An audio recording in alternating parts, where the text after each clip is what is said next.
Hello बच्चों, चलिए प्रश्न को देखते हैं। प्रश्न है, निम्नलिखित प्रत्येक समीकरण को हल कीजिए। समीकरण दी गई है a का वर्ग x का वर्ग योग 2ax योग 1 बराबर 0। हमें यहाँ पर इस समीकरणों को हल करके x का मान निकालना है।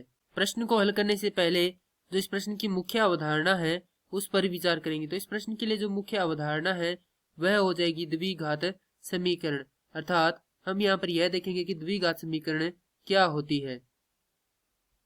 तो वे समीकरण जो ax का वर्ग योग bx का वर्ग माफ कीजिए bx योग c बराबर 0 के रूप के हों द्विघात समीकरण कहलाते हैं। अब समीकरण दी गई है a का वर्ग x का वर्ग योग 2ax योग 1 बराबर 0। समीकरण को हल करने से तात्पर्य है कि हमें यहाँ पर x का मान निकालना है।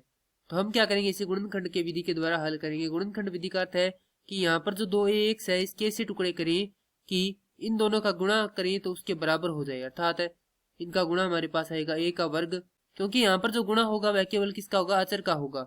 और योग करें तो हमारे पास क्या आ जाए, 2ax वापस से प्राप्त हो जाए, यानी 2a प्राप्त हो। तो ऐसी संख्या केवल यही होगी।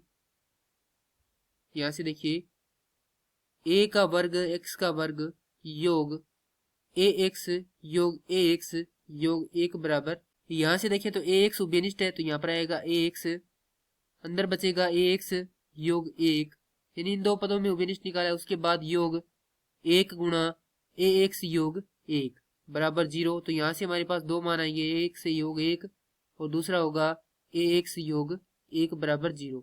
तो x का मान एक तो आ जाएगा ऋणात्मक 1 बटा a और दूसरा मान भी क्या होगा, ऋणात्मक 1 बटा a। और यही क्या है, इस समीकरण के हल है। मैं आशा करता हूँ कि यह प्रश्न आपको समझ में आया होगा। धन्यवाद।